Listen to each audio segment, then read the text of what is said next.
ভাই বাংলাদেশে কি কোনো হেটার্স বিহীন বাইক আছে যে বাইকের কোনো হেটার্স নাই? সিবিআর আর এমটি দুইটা স্পোর্টস বাইকের মধ্যে সিবিআর আর নেকেড বাইকের মধ্যে এমটি। সিবিআর ওই যে সিবিআর বিশেষ করে এই মডেলটা নতুন মডেলের, তাও বলা যায় যে যেহেতু এটা নতুন আসছে ভালো খারাপ মানুষ খুঁজে। এইটা না 2016টা 16 থেকে শুরু করে এগুলার কোনো হেটার নাই ভাই। 16, তারপরে এই যে এটা হলো এটা 19 না 19-20-এর যে এই যে মডেলটা 16টা আরেকদিন চালায় দেখাবো না। আমি এর আগে ভিডিও করছি।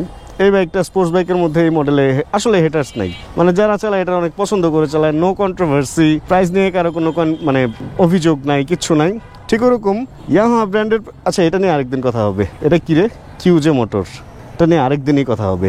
আচ্ছা যেটা বলতেছিলাম, ইয়ামাহার বাইক নিয়ে তো আসলে রেগুলারই মানুষের একটু থাকে আর কি, আলাপ আলোচনা বেশি থাকে। ওটা আর বাজেভাবে বললাম না, মানে চুলকানি আর কি।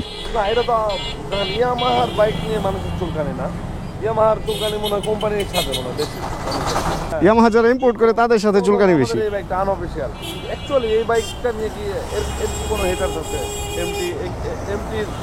এমটির এগেইনস্টে কেউ কথা বলে না? এমটির এগেইনস্টে কেউ আসলে কথা বলে না। যাই হোক আজকে MT-15 চালাবো, আর হেটার্স নাই এটা মেন কথা না। মেন কথা হচ্ছে MT-15টা মোটামুটি বেশ অনেক কিলো চলছে আমি যেটা দেখছি। এটার অডো আছে হচ্ছে, দাঁড়ান দেখাচ্ছি, 15,797 কিলো, মানে প্রায় 16,000 হয়। আর এটা পলি লাগানো, পলিতে একটু দাগ দেখা যাইতেছে। এত কিলো চালার পরেও বাইকটার অবস্থা দেখেন না, এখনো পর্যন্ত পুরাই নতুনের মতো আছে। পুরাই টায়ার, এখানে তো গার্ড লাগানো আছে, সব কিছু, মানে কালার নষ্ট হওয়া বা ওই ব্যাপারটা নাই। একটা বাইকের হেটার কখন থাকবে না? যখন বাইকের মধ্যে খুঁত খুঁজে পাওয়া যাবে না। অ্যান্ড এই বাইকের ব্রেকিং, এই বাইকের ক্লাচ, এই বাইকের স্মুথনেস, এগুলো আসলে একটু অন্য লেভেলেরই স্মুথ। অ্যান্ড এই বাইকের সিটিং পজিশন, এই বাইকের লুকস মনে হয় না বাংলাদেশের অন্য কোনো বাইকের সাথে মিলে। যেই কারণগুলোর কারণে এই বাইকের হেটার্স নাই, এবং বাইকটার দামও কিন্তু কম না। যদি এমন হইতো যে ইয়ামাহার বাইকের দাম নিয়ে মানুষের সমস্যা, তাহলে এটার দাম তো মোটামুটি 5 লাখের উপরে, ভার্সন 2 5 লাখের উপরে দাম হয়েই আসছে, এটা নিয়েও কথা উঠতো। কিন্তু এই বাইকটা নিয়ে কিন্তু কথা উঠে নাই, কারণ এই বাইকটার কম্পিটিটর নাই। এখন কম্পিটিশনের ব্যাপারটা আসলে মজার, মানে একই বাইক বিভিন্ন দেশের বিভিন্ন কোম্পানির যখন থাকবে, ধরেন কমিউটার সেগমেন্টে হোক বা স্পোর্টস সেগমেন্টে হোক, তখন ওইটা নিয়ে আসলে ওই যে কম্পিটিশন বা কন্ট্রোভার্সি এ ব্যাপারটা থাকবে। চলেন এই 15,797 কিলো চলার পরে এই বাইকটার কী অবস্থা এটা একটু আমরা এই রোডে চালায় দেখি, আর একটু ঘুরে টুরে আসি। আসলে আজকে সকাল থেকে অনেক কাজ গেছে।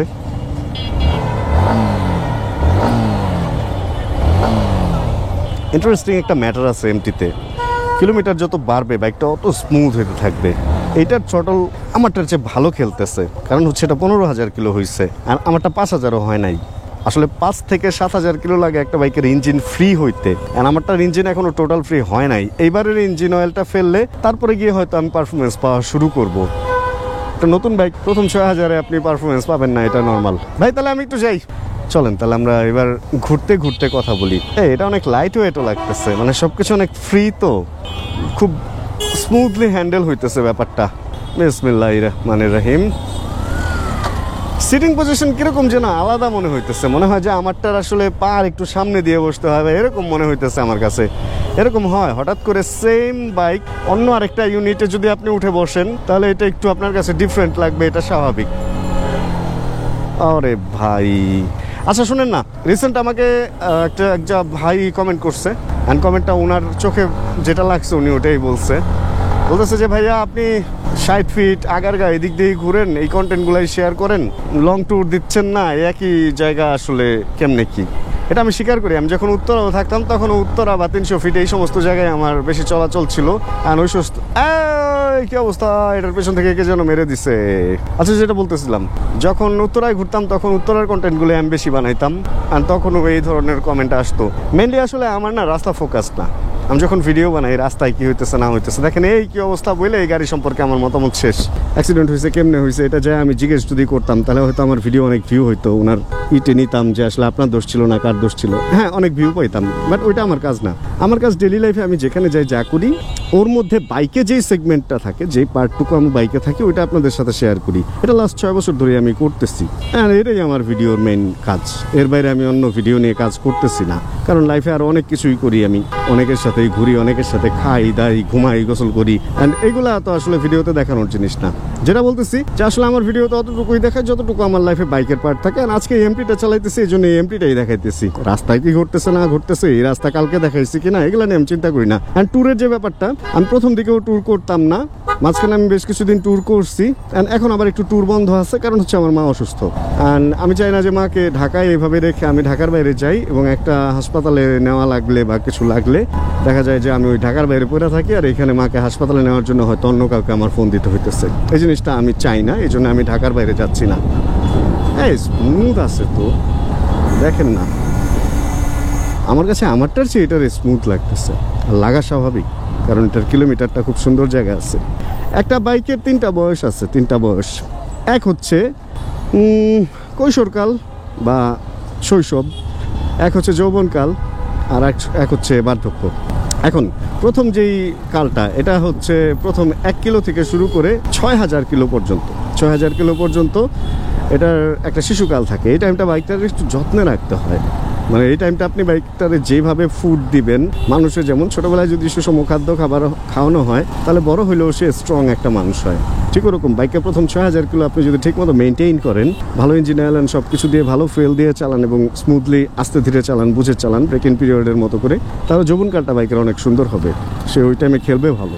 অ্যান্ড যৌবনকালটা শুরু হয় আসলে 6000-এর পরে। 6000-এর পর থেকে শুরু করে 25 থেকে 30,000 কিলো পর্যন্ত একটা বাইকের কিন্তু যৌবনকাল। একদম এই টাইমে আপনি বাইকের দিয়ে যা খুশি তা করাইতে পারবেন। তবে হ্যাঁ, যৌবনকালে যদি আপনি প্রেশার বেশি নিয়ে ফেলেন, তাহলে কিন্তু বার্ধক্যে দেখবেন হাঁটুর হাড্ডি বা বিভিন্ন হাড্ডিতে ক্ষয় হওয়া শুরু হবে আগে। এই জন্য ওই টাইমটাও বুঝে খেলা খেলতে হবে। এখন যৌবনকালে আমি 30,000 কিলো পর্যন্তই ধরলাম। যদি এটাকে আপনি ঠিকমতো নিয়ে যেতে পারেন, 40, 50, 60, 70, 80 পর্যন্ত আপনি ভালো সার্ভিস পাবেন। মানে সব কিছুর একটা রিজিক আছে তো। বাইক থেকে যদি ফুল পারফরমেন্স নিয়ে ফেলান 20,000 কিলোর মধ্যে, তাহলে এর আগেও প্রবলেম হতে পারে। আর 30 থেকে শুরু করে একদম শেষ পর্যন্ত যত কিলো চলে, ওইটা হচ্ছে বাইকের বৃদ্ধকাল। ওই টাইমে যে কোনো জিনিস নষ্ট হতে পারে, কিডনিতে ঝামেলা হতে পারে, হার্টে ঝামেলা হতে পারে, ডায়াবেটিস হতে পারে, মানে যে কোনো সময় ইঞ্জিনের বা বিভিন্ন জিনিসের বিভিন্ন রকম রোগ হয়ে যেতে পারে। এই জন্য ওটাকে আমি বার্ধক্য বলছি। এটা অনেক ইঞ্জিন সিজও করতে পারে, মানে হার্ট অ্যাটাক করতে পারে। ব্যাপারটা হলো এরকম। যাই হোক, এই বাইকটা আছে এখন যৌবনকালের মাঝামাঝি অবস্থায়। এই জন্য এই বাইকটার আসলে এত সুন্দর খেলা, মানে একদম দিলেই হয়ে যেতেছে আর কি, দিলেই একদম দৌড় দিতেছে। আচ্ছা, এই এমটি আসলে এমটির মধ্যে এমন কি আছে যে এমটি এই সেগমেন্টে সেরা? আসলে এই সেগমেন্টের সেকেন্ড আর কোনো অপশন আপনার কাছে নাই। আর যেহেতু এটা ইয়ামাহার বাইক, সেহেতু এটার ভিভিএ টেকনোলজি যেটা এটাতে দেওয়া হয়েছে, এই ভিভিএ টেকনোলজিটা আসলে মোটামুটি আর কোনো বাইকে নাই। এটা তো ইয়ামাহার নিজস্ব একটা প্রযুক্তি। এটা হচ্ছে ওই যে 7200 বা 300 RPM এর পরে এটা স্পেশালি একটু বেশি পাওয়ার আপনাকে প্রডিউস করবে। আর এমটির মিটার অনেক বেশি সুন্দর। এমটির মিটারে সব কিছু আছে, মানে R15 V3 যে মিটারটা অ্যাজ লাইক, আর সব ইনফরমেশন থাকাতে এটার মিটার নিয়েও কারো কোনো সে নাই। এমপিতে মোটামুটি engine off cut off switch, স্টার্টের, তারপরে হাই বিম, লো বিম, পাস এটার মধ্যেই, অ্যান্ড হর্ন অ্যান্ড ইন্ডিকেটর সব সুইচে আছে। মানে বলতে গেলে সবই আছে। এই জন্য আসলে এমটির হেটার নাই। আর মজার ব্যাপার দেখেন, আধুনিকতার দিক থেকেও কিন্তু MT-15 পেছানো না। এই যে বাইকটা 2000 সালে না যাই, প্রথমে ভার্সন 1 আসলো, সেটাতে ইউএসডি ছিল না। অ্যান্ড তারপর ভার্সন 2 আসলো, সেটাতে ইউএসডি আসলো। অ্যান্ড এরপর একটা ল্যাক ছিল যে ডুয়েল চ্যানেল এবিএস কেন নাই। এখন কিন্তু BS7 যেটাকে বলে, ওটা ডুয়েল চ্যানেল এবিএসও চলে আসছে। অফিসিয়ালি হয়তো খুব তাড়াতাড়ি বাংলাদেশে ওই বাইকটা চলে আসবে। তাহলে এমটি সব দিক থেকে কিন্তু বেশ আধুনিক। এবং ইন্টারেস্টিং ব্যাপার, বাংলাদেশের মার্কেটে দেখা যায় বিভিন্ন মডেলের বাইকগুলা ইন্ডিয়াতে যে মডেলটা লঞ্চ হয়, তারপরের মডেল ইন্ডিয়াতে যখন লঞ্চ হয়, লেটেস্টটা বাংলাদেশে আসে না, একটু আগেরটা আসে। এটা সব ব্র্যান্ডের ব্যাপারেই বলবো। এটা বাজাজও এই কাজ করছে, ইয়ামাহা এই কাজ করছে, সুজুকি এই কাজ করছে। অ্যান্ড হোন্ডা আসলে ইন্ডিয়াতে অত পপুলার নাই, যে আমাদের দেশে যেগুলো আসে এগুলা, যেমন সিবিআর টিবিআর, এগুলো হোন্ডাতে, মানে এই 150cc সিবিআর ইন্ডিয়াতে মানে এগুলা কেউ চালায় না। আর সুজুকির অনেক মডেল আছে যেগুলো ইন্ডিয়াতে চালায় না, যেমন GSX-8টা ইন্ডিয়াতে চলে না, কারণ এটা ইন্ডিয়া ম্যানুফ্যাকচার করে না, নর্মালি ইন্দোনেশিয়া থেকে আসে এই বাইকটা, এই জন্য হয়তো বা। যাই হোক, যেখানে ছিলাম, আধুনিকতার দিক থেকেও এমটি একদমই পেছানো না। মোটামুটি সুন্দরভাবে এটা সব কিছু যুগের সাথে তাল মিলিয়ে আধুনিক হয়ে আসছে। অ্যান্ড সিটিং পজিশনের দিকে যদি বলেন, এই বাইকটার সিটিং পজিশনটা এমন একটা পজিশন দেওয়া হয়েছে, এটা একটা স্পোর্টি লুকও দিবে, আবার এটার মধ্যে কমিউটারের মতো করে বসতে পারবেন। আপনি যদি সিটে এইভাবে যদি একটু পেছনে চলে যান, তাহলে আপনি স্পোর্টিভাবে একটা স্পোর্টি ফিল নিয়ে চালাতে পারবেন। সিটিং পোস্টারটা ওই টাইপের হয়ে যাবে। আর যদি একটু সামনে এসে বসে সোজা বসেন, তাহলে আবার ব্যাপারটা আরেক রকম। মানে এক বাইকের মধ্যে অনেক কিছু পাচ্ছেন। তবে এমটিতে কি খারাপ কিছু নাই? না আসলেই কি এমপিতে খারাপ কিছু নাই তাহলে? খুঁজলে ভাই, খুঁজলে ভালো যে ওয়ার্ডটা, এই ওয়ার্ডের মধ্যে আপনি খারাপ বের করতে পারবেন। মজার একটা কথা বলছি না? ঠিক ওরকম এমপি তো অবশ্যই খারাপ আছে। যেমন এটা পেছনের যে সিটটা, এটা একটু প্রয়োজনের চেয়ে বেশি ছোট দেওয়া হয়েছে। আসলে স্পোর্টস বাইক বা নেকেড স্পোর্টস বাইকের একটা ব্যাপার কি জানেন, এটা বানানো হয় একজনকে ফোকাস করে, আর ইমার্জেন্সি পারপাস দুজন যাতে চলতে পারে এই জন্য এমপিতে ওইভাবে মানে পেছনের সিটটার দিকে ফোকাস করা হয় নাই। এটা জাস্ট ডিজাইনের মধ্যে একটা অংশ রাখছে, আর এটার মধ্যে আবার মানুষের বসার ব্যবস্থাও করে দিচ্ছে। মানে এই হলো এমটির অবস্থাটা। আরেকটা খারাপ জিনিস এমটিতে আছে ভাইয়া, মানে আর এই দুইটা জিনিসের জন্য আমার একটু এখানে দাঁড়াইতে হবে। না দাঁড়ায় এই জিনিসটা বলা উচিত হবে না, একটু দাঁড়ায় শান্তি মতো আপনাদের বলতেছি। দাঁড়ান, নিউট্রাল, স্টার্ট অফ। ইয়েস, এমটির মধ্যে খারাপের মধ্যে খারাপ হচ্ছে এটার এই যে ব্যাক সিট খুব পাতলা অ্যান্ড ছোট। দ্বিতীয় খারাপ হচ্ছে এটার লেজ অনেক পেছন পর্যন্ত। পেছন থেকে যখন গাড়ি বা কিছু আসে, সিটটা দেখে, ব্রেক লাইটটা দেখে এইখানে আইসে এখানে লাগায় ফেলে অনেকে, কারণ এটা অনেক পেছনে। থার্ড যে খারাপ জিনিসটা দেখবেন, এমটি যাদেরই আছে 2-4 মাস চালানোর পরে এইখানে দাগ থাকে, যে এটাতেও আছে। এই সাইলেন্সার পাইপটা বডি থেকে একটু বাইরে, যে কারণে অনেক গাড়ি বা কিছু বামে যখন থাকে, সিটটা এখানে দেখে এটা যে এত বাইরে বুঝতে পারে না। আর এই জায়গাটাতে মানে এই ক্যাপটার মধ্যে দাগ থাকবেই এমটিতে। আমার নিজেরটাই দাগ আছে, আমি দেখতেছি পেছন থেকে এক গাড়ি এসে লাগাই দিছে। মানে আমি কোনোভাবেই বাঁচাইতে পারলাম না। আমি বামে গেলাম দেখি জ্যামের মধ্যে সে আস্তে লাগাই দিছে। পরে তার কালো রং এসে আমার এখানে লেগে গেছে।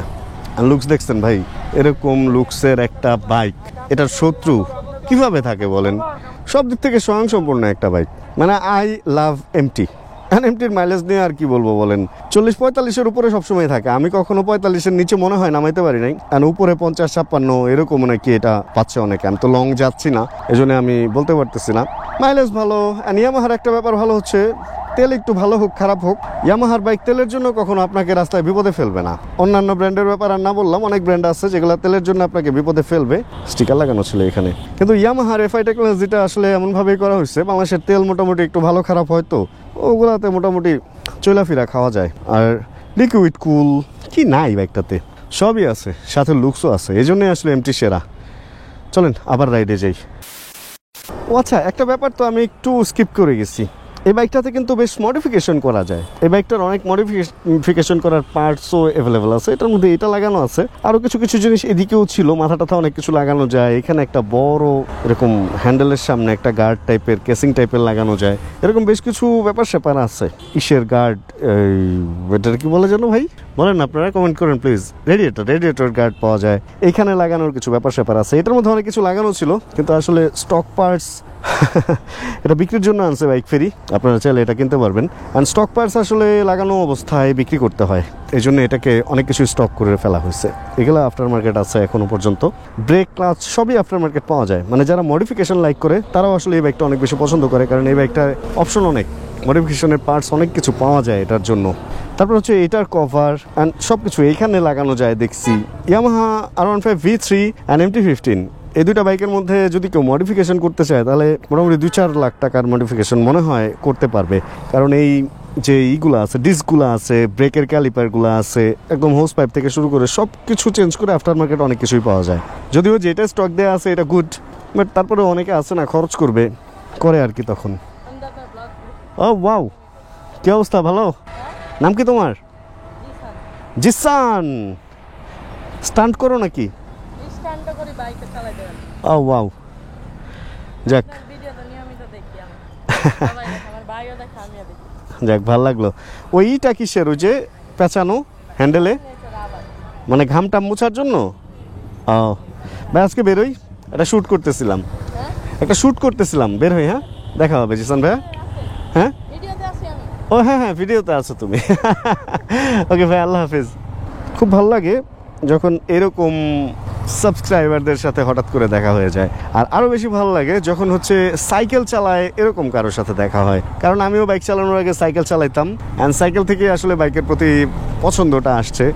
একটা সময় আমার ফ্যামিলিতে বাইক কেউ পছন্দ করতো না, জানেন। আমার ফ্যামিলিতে কিন্তু আমার আগে বাইক ওইভাবে কেউ চালায় নাই। আমি একটু বলি ঘটনাটা। আমার ফ্যামিলিতে হচ্ছে আমার আব্বাকে বাইক কিনে দেওয়ার কথা ছিল, ভাইরা সবসময় কিনে দিতে চাইতো, বাট আব্বা বাইক চালাইতো না। আর আমার বড় ভাইয়ের বাইকের প্রতি খুব একটা নেশা ছিল, সে ফ্রান্সে বাইকও কিনছিল, আর একটা অ্যাক্সিডেন্ট করে বেশ ঝামেলাও হয়েছিল। আর তারপরে তো আরও মানে আমার ফ্যামিলিতে বাইকের দিকে অনীহা চলে আসলো। আর আমি সাইকেলে যে পরিমাণে অ্যাক্সিডেন্ট করছি, হাত টাত ভাঙ্গে একাকার অবস্থায় করছি, আমার ফ্যামিলিতে বাইক কেনা মানে এটা একটা দুঃস্বপ্নের মতো ছিল, অমাবস্যার চাঁদের মতো। তো আমাকে কখনোই আসলে ফ্যামিলি থেকে বাইক কিনে দেয় নাই। বাইক সবসময় মানে কেনাটা হচ্ছে আমি টাকা জমায় ইনকাম করে যেভাবেই হোক ওইভাবেই আমি সেকেন্ড হ্যান্ড নতুন যতগুলো বাইক কিনছি ওইভাবেই কিনছি। আর এখনও পর্যন্ত আমার বাইক আমি কিনি। আসলে ব্যাপারটা এমন হয়ে গেছে, এখন আমার মা যেমন বলে যে মোটরসাইকেল ছাড়া তো আসলে তোর চালাই অসম্ভব হয়ে যাবে। মানে পার ডে আমার এমন মুভমেন্টগুলো আছে, গাড়ি নিয়ে তো সম্ভবই না এই ঢাকার শহরে। 5টা কাজ থাকলে 2টা হয়তো করতে পারবেন, বাকিগুলো আর ওই দিন করতে পারবেন না, কারণ বাকি টাইম আপনার জ্যামেই চলে যাবে। আর মোটরসাইকেল ছাড়া আসলে গতি নাই তো বাংলাদেশের রাস্তায়, আপনারা স্বীকার করেন চাই না করেন। এই জন্য অবশ্যই একটা বাইক আমাদের দরকার। কিন্তু বাইকের ব্যাপারটা যেটা হয়েছে, আপনি যখন একটা বাইক কিনতে চাবেন, আপনার বাইকের নেশাটা এমন একটা অবস্থায় আসবে যখন আপনি নিজে ইনকাম করেন না। যখন আপনি নিজে ইনকাম করেন না ভাই, বাবা মার উপরে প্রেশার দিয়ে কেউ বাইক কিনতে চায় না। যারা অল্প বয়সী আসো ভাই, আমার ভিডিও দেখো, অনেকে আমাকে এভাবে বলো যে একটু ভিডিওতে এমন কিছু বলেন না যাতে আমার বাবা মাকে বাইক কিনে দিতে ইনফ্লুয়েন্স হয়। ভাই বাপের টাকায় বাইক কেনা ফোটানি করার কিছুই নাই। আমি বলবো বাইক যদি কেনার হয় নিজে ইনকাম করা শিখো ভাই। এখন অনেক ওয়ে আছে ইনকাম করার, অনেক ওয়ে। ওগুলা করে ইনকাম করে নিজের টাকায় বাইক কিনো, পারলে বাপরে একটা বাইক বা গাড়ি কিনা দাও ফ্যামিলির জন্য, তাহলে বাবা মা অনেক খুশি হবে, এই আর কি। আচ্ছা, সামনে একটা গাড়ি দেখতে পাইতেছি, গাড়িটা একটা আপু চালাইতেছে, আর গাড়িটা চালানো শেখার গাড়ি। অবশ্যই একটা গাড়ি চালানো শিখবে, এটা একটা নর্মাল ব্যাপার, কিন্তু এই রাস্তার মধ্যে এইভাবে চালানো শেখা এটা কতটুকু নর্মাল ব্যাপার? এই একটা রাস্তায় কিন্তু মানুষ খেলাধুলা থেকে শুরু করে মর্নিং ওয়াক, ইভিনিং ওয়াক অনেক কিছুই করে। এরকম একটা রাস্তার মধ্যে এইভাবে গাড়ি চালানো শেখানোটা আসলে কতটুকু যৌক্তিক? এই জিনিসটাকে ফার্স্টের যে ট্রেনিংটা মাঠে দেওয়া উচিত না? বা আমাদেরকে আসলে গভর্নমেন্টের উচিত না যে একটা ড্রাইভিংয়ের স্কুল এমনভাবে করা যে যেখানে একটা রাস্তা থাকবে যেখানে মানুষ শিখতে পারবে, এভাবে রাস্তার মধ্যে ড্রাইভিং শেখানো? এবং দেখেন না, রাস্তার ডান পাশ দিয়ে মাঝখান দিয়ে চলতেছে, বাম পাশ দিয়েও না। আর বাম পাশ দিয়ে চলবেই বা কীভাবে? টেসলার জ্বালায় চলা যায় বলেন? কি করবে মানুষ? একটা অনিয়ম আসলে অনেক অনিয়ম ডেকে আনে, এবং একটা নিয়ম অনেক অনিয়ম থেকে আপনাকে রক্ষা করে ফেলবে। এই রাস্তার মধ্যে রাস্তার মাঝখানে মানুষ রাখে, ওই দেখেন এই পারে গাড়ি, রাস্তার মাঝখানে যে এইভাবে দোকান থাকে, রাস্তার মাঝখানে আরো কত কি গ্যান্ডারি রস বিক্রি করে খোসাগুলা ফেলায় রাখছে রাস্তার মাঝখানে, পার্কিং রাস্তার মাঝখানে। তো রাস্তার যদি এরকম হয় তাহলে এই রাস্তায় ড্রাইভিং শেখাবে না তো কি শেখাবে বলেন?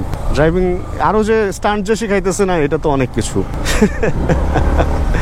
যাই হোক, এমপিতে আছি, এমপিতেই থাকি। তবে সব কিছুর পরে যেটা বলবো, আমার লাইফে আমি বাইকের প্রতি ভালোবাসাটা আমার আসছে আসলে ছোটবেলা থেকেই। আর বড় হয়ে যখন বাইক কিনলাম, হুট করে আমি একটা জিক্সারের বাইক কিনে আমার ব্লগ শুরু করি। আপনারা যারা ভিডিও দেখেন তারা তো জানেন। কিন্তু তারপরে আমার ভালোবাসাটা আসলো R15 ভার্সন 3 এর উপর। তখন এইটাই ছিল সবচেয়ে মানে পাওয়ারফুল বাইক বাংলাদেশের, অ্যান্ড সবচেয়ে সুন্দর বাইক, অ্যান্ড সবচেয়ে দামি বাইক। ভাই সবচেয়ে খারাপ যে ব্যাপারটা আমার লাগছে, অ্যান্ড এই দামি বাইকটা কেনার জন্য ভাই আমাকে অনেক কষ্ট করতে হয়েছে, টাকা পয়সা এক করে ওই বাইকটা আমি কিন্তু লাস্ট পর্যন্ত কিনতে পারছি। অ্যান্ড তখনও পর্যন্ত এমটিটা নিয়ে আমার প্ল্যান ছিল না, কারণ এমটির একটা দাম ছিল বেশি, এবং R15 এর লুকসটা অবশ্যই এমটির চেয়ে সুন্দর, কারণ ওটা স্পোর্টস এন্ড এটা নেকেড স্পোর্টস। আর পরে আস্তে আস্তে বুঝতে পারলাম কি জানেন, মানে এমটি কিভাবে কিনলাম এই ব্যাপারটা শুনেন। পরে বুঝতে পারলাম যে R15 এর সেম ইঞ্জিনের, সেম পাওয়ারের, সেম মানে টর্ক না হয়ে এটা টর্ক আর একটু বেশি, কারণ এটার পিছনে স্প্রকেট বড়। এন্ড এই করে সুন্দর লুকস দিয়ে, সুন্দর সিটিং পজিশন দিয়ে এই বাইকটা যেহেতু বাংলাদেশের মার্কেটে আছে, তাহলে কেন R15, কেন এমটি নয়?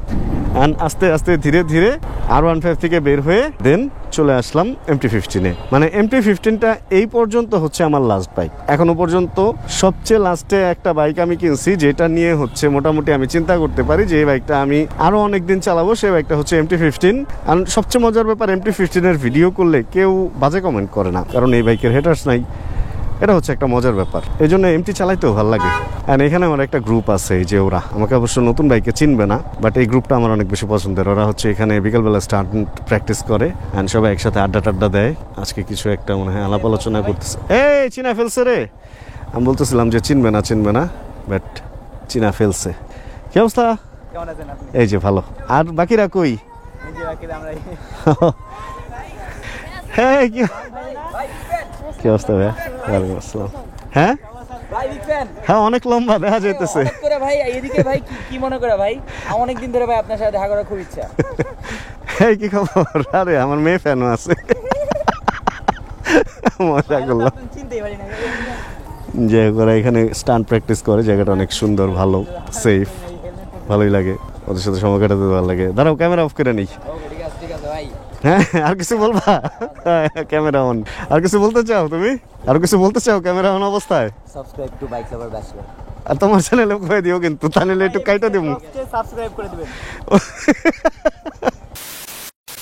MT-15 আর একটা ঝামেলা আছে কি জানেন, এখানে যদি অটো দেখেন অটোই থাকে, ট্রিপ 1 দেখলে ট্রিপ 1, ট্রিপ 2 দেখলে ট্রিপ T2, আর এই এফ কিলোমিটার, এই ঘড়ি দেখলে ঘড়ি, মানে ছোট ছোট করে কিন্তু নিচে অনেক জায়গা ছিল, এগুলা দিয়ে দেওয়া যেত, বাট ওরা একটা সাইজ মেনটেন করতে গিয়ে এটার একটু উল্টাপাল্টা করে ফেলছে। সময় হলো 6:28, এখানে বাজতেছে, কিন্তু বাস্তবে কটা বাজে একটু দেখি তো, শিওর হয়নি 6:28 কি আসলে 6:28 কিনা। 5:35 বাজে আর এখানে 6:28, ঘড়ির টাইম ঠিক করা নাই। আচ্ছা ঘড়ির টাইম অন্য এক সময় ঠিক করে নিব না, চলেন তাহলে এদিক দিয়ে বেরোয় যায়। আর যেটা হয়েছে ওখানে বসছিলাম ওদের সাথে, আর অনেকক্ষণ আড্ডা দিলাম। আমার এই সাইকেল যারা চালায় ওদের সাথে আড্ডা দিতে খুব মজা লাগে। প্লাস আমার খুব বেশি হয় এই জিনিসটা, যারা ফুড পান্ডা, ফুড ডেলিভারিতে কাজ করতেছে, তারা রাস্তাঘাটে ডাক দিয়ে বলে, এই MSI Vlogs ভাই আপনার ভিডিও তো দেখি। মানে খুবই ভালো লাগে যে তারা কাজের ফাঁকেও সময় করে আমার ভিডিও যে দেখে। যাক, এই 15,000 প্লাস যেই MT-টা, এটা নিয়ে আজকে চালানোর জন্য আসলে এই ভিডিও শ্যুটটা শুরু করা। সত্যি কথা কি, সকাল থেকে এই পর্যন্ত আমার প্রচণ্ড প্রেশারে গেছে, আমার রীতিমতো ঘুম আসতেছে। তারপরে মনে হলো যে আজকের দিনটা যদি আপনাদের সাথে দেখা না করি, তাহলে বেমানির খাতা একটা নাম, এই কি মজার জিনিস, বেমানির খাতা একটা নাম পড়ে যাবে। এই জন্য আপনাদের সাথে দেখা করার জন্য ভিডিওটা অন করে ফেললাম। অ্যান্ড হোপ রাখতেছি ভিডিওতে কোনো না কোনো কিছু আপনাদের ভালো লাগছে। যদি ভিডিওতে কোনো কিছু ভালো লাগে প্লিজ একটা ছোটো করে লাইক দিয়ে দিন। চ্যানেলে যদি নতুন হন প্লিজ সাবস্ক্রাইব করে হয়ে যান আমাদের ফ্যামিলি মেম্বার। আর জানাবেন কে কোন জায়গায় বসে ভিডিও দেখছেন। আর যতক্ষণ পরবর্তী ভিডিও নিয়ে আবার আমি না আসতেছি, ততক্ষণ ইনশাআল্লাহ আমরা থাকবো ভালো, আমরা থাকবো সুস্থ এবং করতে থাকবো চিল ইনশাআল্লাহ। Chill bro. আচ্ছা বাইকের সাউন্ডই তো শোনায় নেই। আচ্ছা একটু সাউন্ড শুনুন, দেন বিদায় নিয়ে নিব।